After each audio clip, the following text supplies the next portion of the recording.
Vamos a empezar con una oración en el nombre del Padre, del Hijo y del Espíritu Santo. Amén. Dios te salve María, llena eres de gracia, el Señor es contigo. Bendita eres entre todas las mujeres y bendito es el fruto de tu vientre, Jesús. Santa María, Madre de Dios, ruega por nosotros pecadores, ahora y en la hora de nuestra muerte. Gloria al Padre, y al Hijo, y al Espíritu Santo. Santa María, Madre de la Iglesia, en nombre del Padre, del Hijo y del Espíritu Santo. Amén.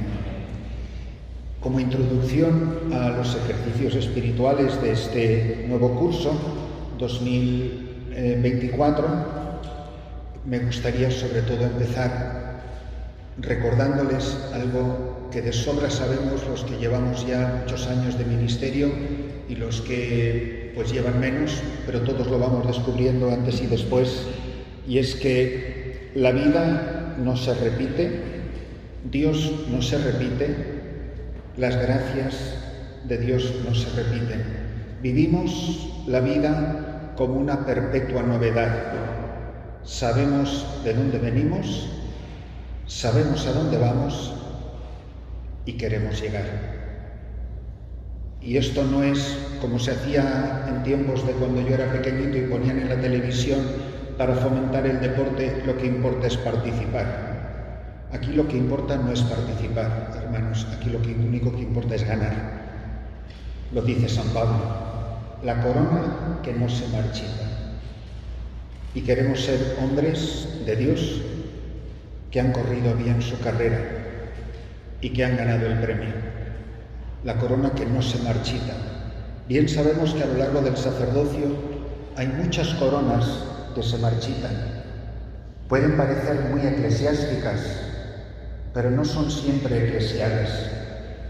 Por eso, que tengamos claro cuál es la corona a la que nosotros corremos y que no nos dejemos engañar por el enemigo de haber aspirado a lo que no valía la pena, a lo que era caduco, transitorio, fugaz, que no eran más que fuegos artificiales en nuestro sacerdocio. Y seguro que fuegos artificiales a los que no aspirábamos cuando éramos seminaristas. Que algo nos pasó por el camino, y es a lo que venimos. Me parece una maravilla estar predicando o recibiendo ejercicios espirituales cuando acabamos de empezar un nuevo año litúrgico. Es un nuevo año de gracia, es un nuevo Kairos. No es sacar los adornos de Navidad, que ya sabemos todos dónde los tenemos guardados, en qué almacén de la parroquia, y ponemos los mismos adornos y los volvemos a guardar en el mismo sitio para volver a ponerlos el año que viene. No estamos repitiendo los adornos de otra Navidad. Es algo nuevo. Vean que hago nuevas todas las cosas, dice el Apocalipsis. No nos han traído para desempolvar los ejercicios del año pasado ni el año litúrgico del año pasado. Hemos venido porque alguien quiere hacer algo nuevo en nosotros. Yo no sé cuánta esperanza tienen en ustedes mismos, pero quien nos llamó por nuestro nombre nunca ha flaqueado Él en su esperanza en nosotros. Como nunca desesperó de Pedro y le confió el mismo ministerio antes de la traición. Entonces, que empecemos este año litúrgico, este Adviento, esta Navidad. Acabamos de celebrar el bautismo del Señor con nuestras gentes y estamos escuchando estos primeros evangelios de todos estos días de diario que hablan de llamada a la conversión, estas llamadas vocacionales preciosas a Felipe, a Bartolomé, a Juan y a Santiago, a todos estos primeros amigos de Jesús, en cuya vocación está enraizada y plasmada la nuestra, no digamos la de nuestro Señor Obispo, porque Él no hace más que responder a la misma voz como respondemos nosotros en la medida de nuestro ministerio, a la misma voz que respondieron aquellos primeros hombres. En Dios no pasa el tiempo. Aquello no fue hace 2000 años. Eso es ahora, en el ahora de cada día que nos regala la liturgia. Porque esto es lo que hace la liturgia. Trascendiendo el tiempo, nos introduce cada día, a cada instante, en la eternidad. Algo del misterio eterno de Dios se introduce en la cotidianidad de la vida de cada día, por el misterio y la experiencia de la liturgia bien vivida. Entonces, yo les invito sobre todo a la máxima atención a la liturgia, que sea lo que marque nuestra vida, que sea el horario de nuestra vida, no las otras tareas o actividades o necesidades personales. En los primeros 10 minutos de unos ejercicios espirituales quisiera decirles cuál es la palabra más importante que quiero compartir con ustedes a lo largo de estos 5 días. Y todo lo que no sirva para esta palabra, lo diga yo o lo diga, como decía San Pablo, un ángel del cielo, no creo que sirva para nada. La palabra más importante en nuestra vida, hermanos, es la palabra cambiar. ¿A qué he venido a unos ejercicios? He venido a cambiar. ¿Para qué sirve vivir otro año litúrgico si no es para cambiar? ¿Por qué celebraron ustedes tantas misas ayer domingo si no es que porque creían que esas buenas gentes que Jesucristo en la persona del obispo nos ha confiado, si no es porque creen que sus gentes, nuestras gentes, pueden cambiar, que puede cambiar mi vida y que nunca es tarde para cambiar? Que el grito de un hombre malvado, alzado en una cruz, le sirvió para ganar el paraíso. Acuérdate de mí cuando llegues a tu reino. Hoy estarás conmigo. Si no fue tarde para cambiar, para aquel malvado proclamado por ellos mismos, si tú y yo que hemos sido malos, no hay que acusarles de nada, se acusaban ellos mismos humildemente frente al inocente, al Cordero Inmaculado. Si algo me llevo de estos ejercicios es cambiar. Si yo he venido manejando ayer 8 horas de Tlapa tuve que salir el día anterior casi 4 horas desde mi parroquia hasta Tlapa. Ayer de Tlapa a la Ciudad de México otras 8 horas para tomar un avión y llegar aquí a estar con ustedes. Si yo no creyera que ustedes pueden cambiar, ¿para qué he venido? Si yo no creo, el predicador, que yo tengo que cambiar, que estoy llamado a cambiar, que quiero cambiar, ¿para qué estoy aquí delante de ustedes si yo mañana podría estar sentado en esta silla y uno de ustedes predicándome a mí con la misma autoridad en nombre del Señor? Si no es porque creo firmemente que tú, Señor, puedes cambiar mi vida. La cuestión no es si Él puede cambiar mi vida.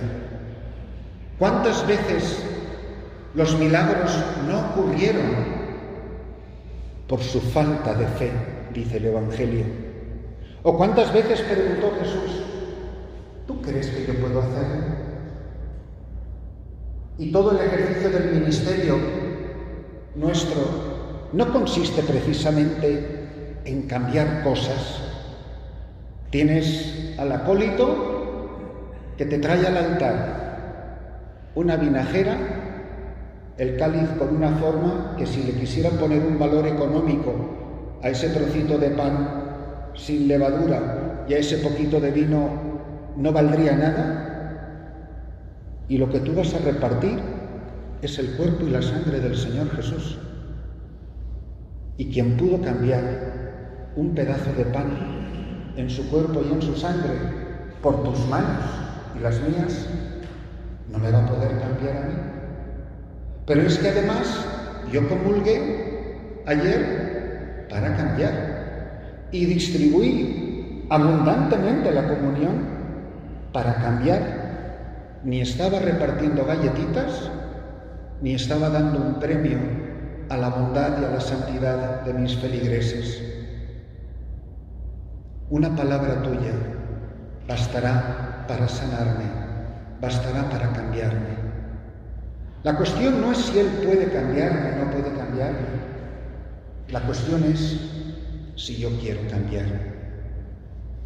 No pudo hacer allí muchos milagros por su falta de fe. ¿Crees que puedo hacerlo? Señor, sálvame que me hundo. Hombre de poca fe, ¿por qué has dudado? Entonces, qué maravilla es pensar que independientemente de quién seamos, y no sabiendo las horas que le quedan a mi biografía, deberíamos de pararnos a pensar si yo de verdad quiero cambiar, si estoy poniendo todos los medios a mi alcance para que el Señor cambie mi vida. Dice San Juan de la Cruz, cámbiese todo. No, dice él en castellano antiguo, múdese, cámbiese todo, muy enhorabuena, hasta que hagamos asiento en ti. Cambia, Señor, lo que tengas que cambiar, hasta que yo haga mi asiento en ti. Cambia lo que tengas que cambiar. Te traen un niño y por el signo del agua, ¿cuántos bautizos, cuánto cristiano sale de la puerta de una iglesia por tus manos?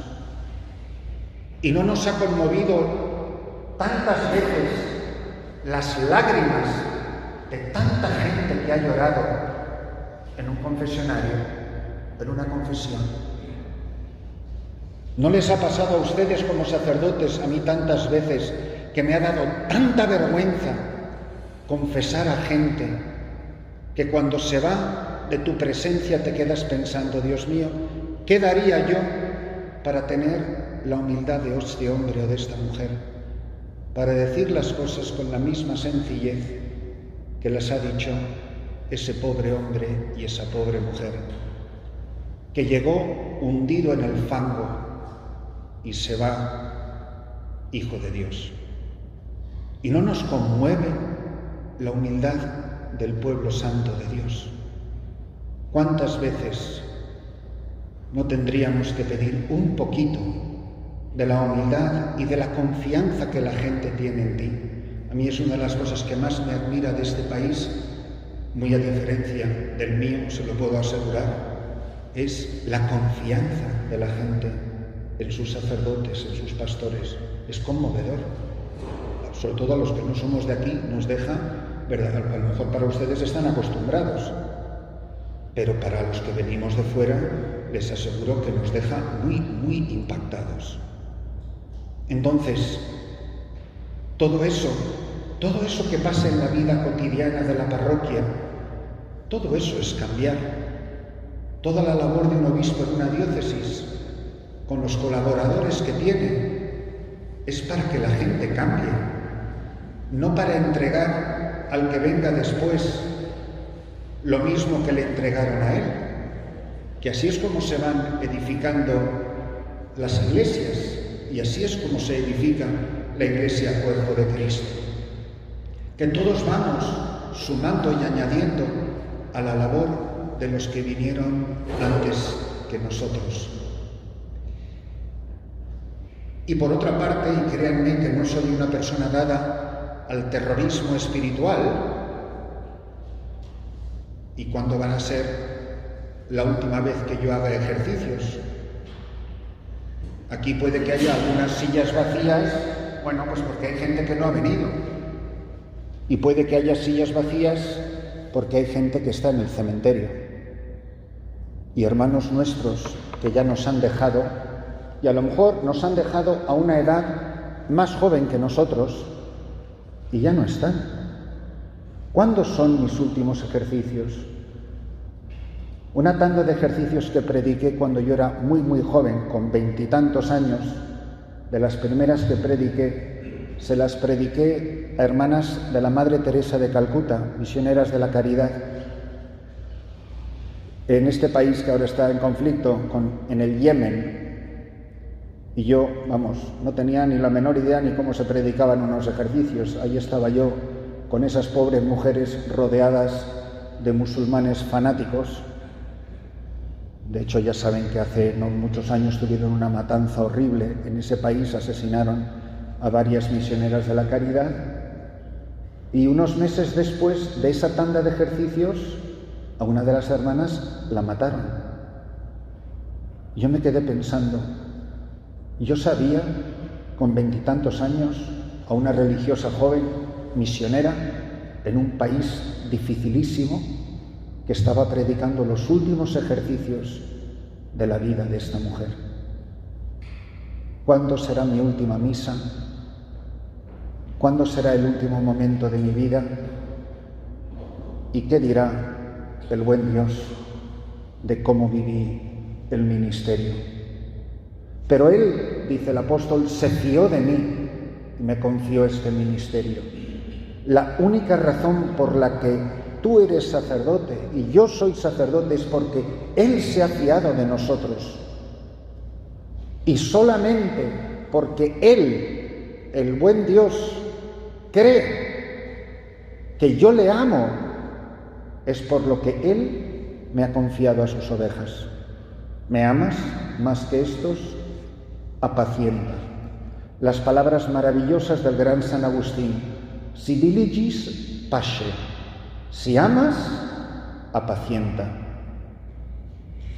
Solo porque me amas, tienes derecho a apacentar. Y fíjense las palabras: no tu parroquia, no tu gente, no tu pueblo, porque no son tuyas las gentes de la parroquia, por mucho mí que nos guste decir. Es mis ovejas, no las ovejas ni tus ovejas. Como le dice Yahvé Dios a Moisés: he visto la opresión de mi pueblo, que el pueblo no te pertenece a ti ni a mí, que son pueblo de Dios y rebaño de Cristo, y hay un solo rebaño y un solo pastor, y es en su nombre que echamos las redes, en su nombre y en su persona que ejercemos el ministerio. También, como introducción, me gustaría animarles a que estos días sirvan de una manera muy especial para renovar la gracia de la vocación, la gracia de la llamada. Que incluso en la memoria del corazón podamos volver todos a ese momento en el que yo me di cuenta, en las circunstancias únicas e irrepetibles que es la vida de cada uno de los que estamos aquí, el momento en que yo me di cuenta que yo tenía vocación. Que seguro, por muy listos que fueran ustedes el día de la vocación, no sabían la teología que sabían, ni habían estudiado la filosofía que han estudiado, ni sabíamos nada de nada. Que uno piensa, y pensar que yo estoy aquí hoy, después de todos estos años, por esa decisión que tomé siendo mucho más joven, en el caso de algunos de nosotros incluso de adolescentes, que estamos pagando las consecuencias, gozosamente, de una decisión que tomamos cuando éramos muy jóvenes. Y miren, si aquello no fuera verdad, ¿qué hago yo aquí sentado? ¿Por qué estoy aquí? Si eso me lo inventé yo, fue imaginación mío, o es que la vocación sacerdotal la tenía mi mamá o mi abuelita. Pero no, estoy aquí porque alguien me llamó por mi nombre, porque yo oí su voz, porque alguien se me quedó mirando. La mirada y la voz de Jesucristo. En esa coordenada está encerrada la vida de todos los que estamos aquí. En la mirada de Jesús y en el timbre de su voz. Dice maravillosamente San Juan de la Cruz en el cántico espiritual: el mirar de Dios es amar. Que todo lo dejó vestido de su hermosura con sola su mirada. El mirar de Dios es amar. La mirada de Dios es una declaración de amor, que eso es la vocación y no otra cosa. Ahora la pregunta es, ¿yo vivo de recuerdos? ¿O yo todavía escucho esa voz cada mañana después de todos estos años? ¿A mí me llamaron hace muchos años o a mí me llaman cada día? ¿No les ha pasado alguna vez eso tan simpático de que alguien te llama por teléfono y te dice: ¿a que no sabes quién soy? Pues el típico amigo que hace mucho que no lo ves, que consigue tu número y te marca y dices: oye, pues no caigo, sigue hablando. ¿Qué nos puede pasar, hermanos? Que ya no sabemos a qué suena la voz que me llamó. Y por eso es tan importante que se renueve en unos ejercicios, en un tiempo litúrgico bien vivido, en nuestra vida de oración, que se renueve la conciencia de que quien dijo mi nombre no ha dejado de decirlo nunca. Y que si en aquel momento me podía haber pasado, recuerdan que en días pasados hemos leído la lectura de la vocación del niño Samuel, que en aquel tiempo yo no conociera la voz de Dios, todavía se entiende lo que no es permisible, y la única razón por la cual el obispo nos ordenó a todos. ¿Sabes si son dignos? Son dignos no quiere decir si son buenas personas y cumplen los 10 mandamientos, pues ojalá que sí. No, ser dignos es mucho más que eso. ¿Sabes si conocen la voz del Señor? ¿Sabes si conocen la voz del pastor? En España estamos muy marcados, sobre todo el clero diocesano, por el gran San Juan de Ávila, patrono del clero español y el gran precursor, o uno de los grandes precursores del Concilio de Trento, sobre todo en lo que tiene que ver con la doctrina del sacerdocio. De hecho, la palabra seminario, los seminarios, es una invención de Juan de Ávila, sugerida en los memoriales al Concilio de Trento, que envía a través del obispo de Granada, se llama Guerrero. Él decía, San Juan de Ávila, que precisamente el sacerdote, y aparece en el oficio de lecturas, de hecho el día de su fiesta, el 10 de mayo, dice: es el hombre que sabe a lo que sabe Dios, que tiene el sabor, que conoce el sabor de Dios. ¿O no nos han dicho muchas gentes en las parroquias: Padre, rece por mí, usted que está más cerca de Dios? ¿No nos han dicho cosas así? Tantas veces, que uno casi lo escucha temblando de vergüenza. Usted que sabe a lo que sabe Dios. No es posible que ya no me acuerde del timbre de su voz. No es posible que esa voz que aprendí a reconocer como el niño Samuel, y que sin saber mucho de dónde sacamos la fuerza para decir a nuestros padres, a nuestros amigos del colegio, a nuestros vecinos: me voy al seminario. ¿De dónde sacaríamos como muchachos la fuerza para dar ese paso? Aquel muchacho que no sabía nada, pero que algo grande tenía en su corazón, se fue a un seminario. No es posible que a día de hoy, con lo bueno que ha sido Dios a lo largo de toda nuestra vida, que se nos deberían de llenar los ojos de lágrimas, solo de las veces que deberíamos de dar las gracias a Dios que ha sido tan bueno con nosotros, no vamos a reconocer su voz hoy. Si precisamente una de las grandes tareas nuestras es ayudar a las gentes que nos han confiado el obispo a discernir la voz de Dios. ¿O no nos ha pedido gente consejo en la parroquia? Padre, ¿usted cree que? Padre, no sé qué hacer en mi matrimonio. Oye, ¿tú eres consciente de que estás hablando en nombre de Dios? que la gente se fía de ti y que puedes hacer o deshacer un matrimonio, hacer o deshacer un noviazgo. Cuando te pregunta un seminarista, padre, si es que yo no sé si tengo vocación, oye, que son decisiones muy grandes, ¿eh? Y que en el confesionario la gente te pregunta cosas tremendas. Yo de verdad conozco su voz,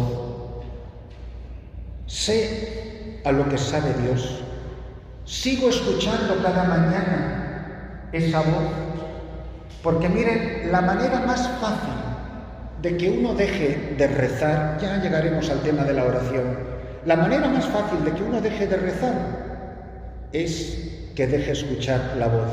Pues ¿por qué? Porque a nadie le gusta hablar solo.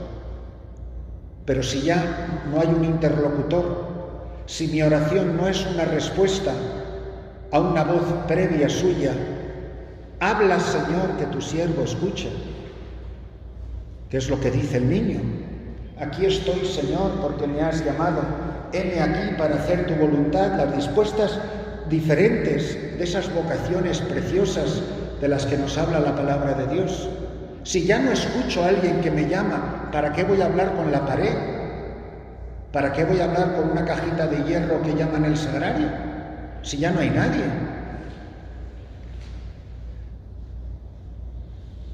Y creo que nosotros, como sacerdotes, podemos vivir en diferentes estados civiles.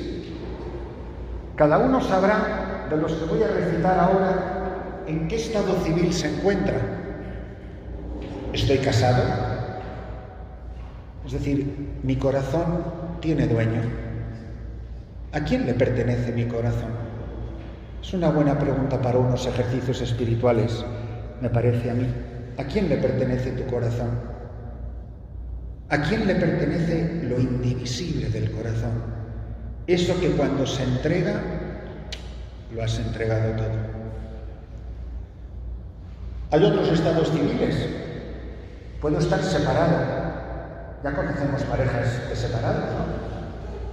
Muchas veces cuando hay problemas económicos en el matrimonio, se separan, pero siguen viviendo en la misma casa, entre otras cosas porque no tienen dinero para irse a otra casa, ¿no? No, estamos juntos, pero estamos separados. No convivimos. Yo puedo estar ejerciendo el ministerio, pero no convivir con Jesucristo. Estoy en esto por los niños, que son los feligreses. No sé si se entiende bien la metáfora, ¿no?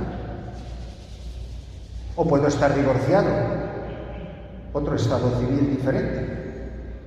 Se ha oficializado la separación. O puedo ser viudo. Algo se ha muerto definitivamente en mi corazón. Seré un funcionario eclesiástico, pero no soy icono del buen pastor. Puedo ser un honesto, honrado, brillante, en muchos aspectos diferentes, trabajador, honrado, fiel, todo lo que ustedes quieran, funcionario eclesiástico. Es un trabajo. Me atrevo a decir, un poco grosero, es una fuente de ingresos. Y ustedes saben muy bien que, a diferencia de otros países, se lo puedo decir, aquí el ministerio es una tremenda fuente de ingresos. Entonces, ¿cuál es la razón de ser de mi ministerio? O al contrario, volvamos al primer aspecto, al que de verdad vale. Porque cuando empezamos, ¿ustedes recuerdan la primera misa? ¿Recuerdan el día de la ordenación? ¿Recuerdan sus 4 de la tarde, como el Evangelio de San Juan? Qué importante es para nosotros que de verdad, si algo puede cambiar en nuestra vida, en estos ejercicios y a lo largo de este nuevo año litúrgico que empieza, qué importante y qué maravilloso que pueda cambiar la relación y la amistad con el Señor Jesús. Cuando yo era seminarista, me acuerdo que leí un libro que hizo un hondísimo impacto, me hizo un impacto grandísimo. El título era muy sugerente y el contenido mucho más. Se llamaba ¿Por qué me hice sacerdote? Y son testimonios extraordinarios de gente muy famosa, otros muy desconocidos. Aparecía el Papa Montini, el Papa Pablo VI, grandes teólogos, pensadores de aquellos tiempos y grandes pastores de almas. Y eran historias impresionantes. Pero a ese libro le falta una página, que es la tuya y la mía. ¿Por qué me hice sacerdote? Y creo que todo lo que vayamos escuchando a lo largo de este día tiene que ayudarnos a vivir más a fondo y dar una respuesta honesta, ser honrados con nosotros mismos. Dar una respuesta honesta de ¿por qué me hice sacerdote? Es muy posible que las razones por las que me hice sacerdote no sean las mismas por las que soy sacerdote hoy. Puede que no entrara en el seminario por las mismas razones por las que soy sacerdote hoy. ¿Por qué me hice sacerdote? Y parecido pero diferente, ¿para qué me hice sacerdote? Y no es lo mismo. ¿Por qué? ¿Y para qué? Porque miren, tenemos en las manos la vida eterna de muchas personas, la suerte eterna de muchas personas. Y son palabras del Evangelio: apacienta mis ovejas, te confío su cuidado. Usando las palabras de San Agustín, no te vistas con su lana, ni te bebas su leche. No huyas cuando viene el lobo. No seas mercenario. Sé como el buen pastor, que lo seamos todos, que da la vida, que no huye, que no es asalariado, que las ama. Y las ama hasta el punto de dar la vida por ellas, que las conoce por su nombre. Y fíjense qué cosa tan bonita, que en la voz tuya y mía las ovejas reconocen la voz del pastor y no siguen la voz de los extraños. Que si muchas veces la gente no responde a nuestro ministerio, es porque quizá no reconocen en tu voz y en la mía, no reconocen la voz del pastor. Y las ovejas solo siguen la voz del buen pastor. Que somos puerta, que las llevamos a buenos pastos, el pasto de la palabra, el pasto de los sacramentos, el pasto de la caridad. Que se cumple en nosotros el triple munus para el que fuimos ordenados, como profetas, como pastores, como sacerdotes, configurados con Jesucristo, buen pastor, sacerdote, esposo de la Iglesia, como dice Pastores Davo Bovis. Que cada uno de nosotros renueve la conciencia de lo que significa en su vida la gracia de este don. Es muy posible que todos estemos familiarizados, por supuesto, con la expresión caridad pastoral. La conocemos todos, ¿verdad? Pero lo que quizás no somos tan conscientes es de que esa expresión no existe en la teología católica. Esas dos palabras, caridad pastoral, el amor del buen pastor, esa expresión técnica, caridad pastoral, teológica, no aparece en ningún documento eclesiástico hasta el Concilio Vaticano II. 2 veces en Lumen Gentium y 2 veces en Presbyterorum Ordinis. Y no explica el concilio lo que significa la expresión. Solo tenemos un desarrollo teológico de esa expresión que encierra el triple munus profético, regio, sacerdotal, solo aparece en la exhortación apostólica del Papa Juan Pablo II de 1992, Pastores Dabo Vobis. Y dice, casi textualmente, la caridad pastoral es el amor del buen pastor, que no conoce otra medida que el martirio, el dar la vida. Pues, hermanos, que es muy grande y muy sagrado lo que tenemos en nuestras manos. Yo no creo que sea una exageración que les diga, y créanme que sé muy poquito de su diócesis, lo cual todo ello son ventajas para mí, para que nadie pueda decir, eso lo dice porque... No lo dice porque no tienen idea de nada el que les predica. Pero creo que no me equivoco mucho si les digo que todos somos conscientes de que en este país caminamos sobre las huellas de gigantes, de magníficos pastores que han pastoreado este país en circunstancias dificilísimas. Y miren, tienen ustedes santos y mártires de todos los colores, sabores, edades y tallas. Los quieres niños, los tienes. Los quieres curas, los tienes. Los quieres obispos, los tienes. Los quieres seglares, los tienes. Miren, lo tienen todo. Un catálogo impresionante de santidad. Y caminamos sobre las huellas de esos grandes hombres y mujeres que han santificado este país. Y somos responsables de su memoria. Somos responsables de que su esfuerzo y su sacrificio no se malogre, que las semillas que ellos sembraron con tanto sacrificio. A nosotros nos parece difícil la tarea que se nos confía, muchas veces nos ha confiado el obispo. Pues imagínate esa misma tarea sin caminos, sin internet, sin carro, a caballo, a pie, cuando no se podía beber agua desde las 12 de la noche del día anterior y tenías que caminar 7 horas a celebrar misa y te ibas tragando la saliva. Que nuestro heroísmo es bastante menos heroísmo que el heroísmo de los que han venido, como ustedes bien saben, antes de nosotros. Por eso, que se sientan honrados de llevar en su ministerio la memoria de los grandes pastores.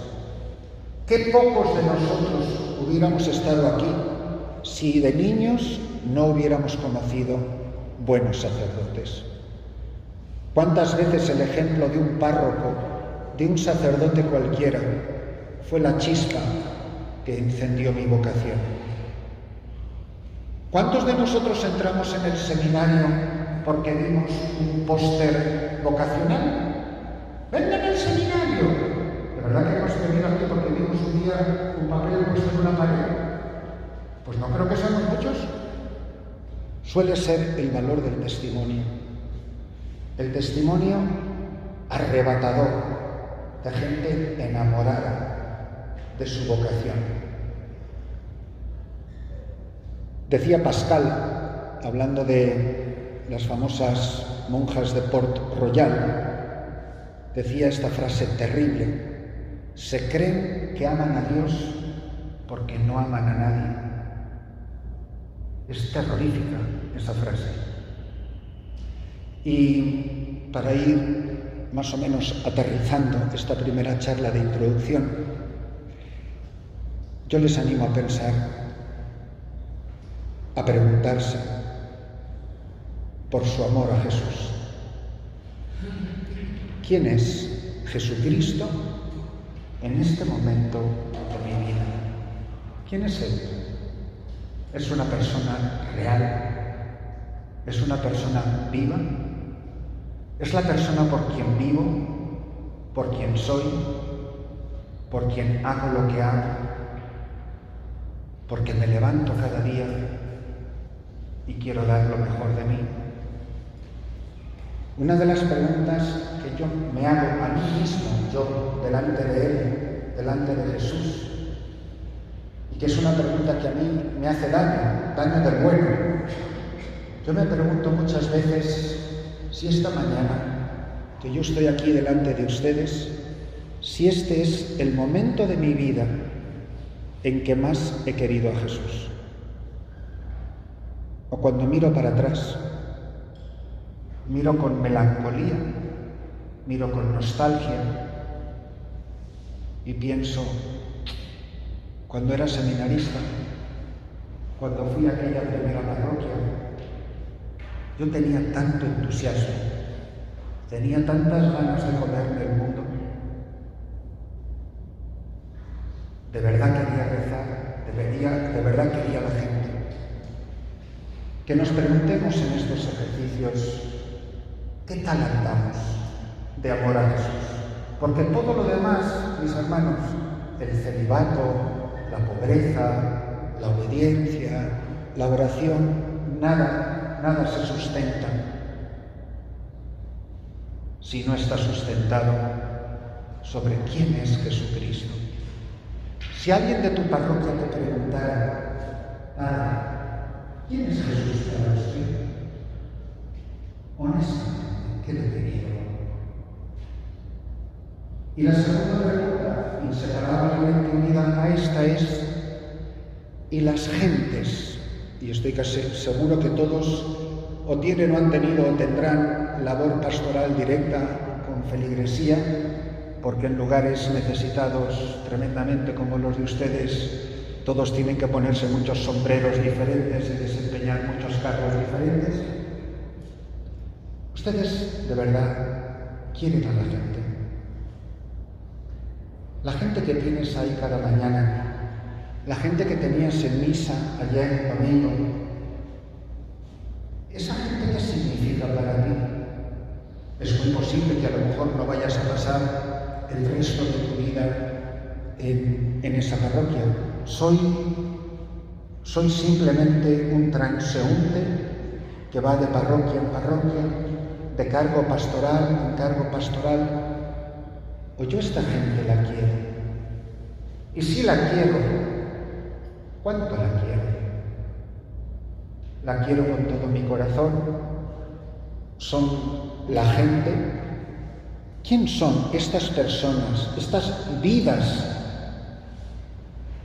que en nombre de Jesucristo el obispo me ha confiado? ¿Quiénes son ellos para mí? Yo recuerdo, son de esas cosas que uno no puede olvidar. Mi madre murió en 2019, cuando yo acababa de llegar a una nueva misión en África. Acabo de estar 15 años de misión en África. Y me llamaron que mi madre estaba muriendo. Tuve que volver pues inmediatamente, básicamente para enterrar a mi madre, pero estuve con ella 3 días y 2 noches, sobre todo más importante las 2 noches que los 3 días, porque para que mis pobres hermanos pudieran descansar un poco, pues yo me quedaba con ella por las últimas 2 noches. Y fue maravilloso porque no perdió la lucidez hasta el último momento, hasta literalmente el momento de morir. Y hablamos mucho, en lo que ella ya con mucha dificultad podía comunicar. Y recuerdo que en la madrugada de una de las noches, ella giró la cabeza y se me quedó mirando y me dijo: ¿sabes? Yo he sido muy mala, yo no he amado. Yo pensé, bueno, pues mi pobre madre se le está yendo la cabeza. Esto, pues lo típico de cualquiera, más de un hijo sacerdote. Yo, pero que no, mamá, pero tú no te acuerdas que hiciste esto y has hecho esto, y te acuerdas cuando ayudaste a tal persona y esto y esto.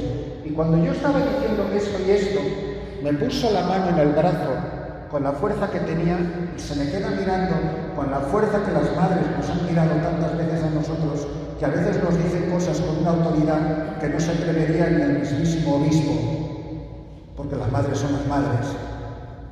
Se me queda mirando y me dice: no te equivoques, no es lo mismo hacer cosas buenas que amar. Madre mía, a mí no me han dado una cátedra de teología más grande que esas frases de mi propia madre en el momento de morir. ¿Hacemos cosas buenas? Todos, muchísimas y todos los días.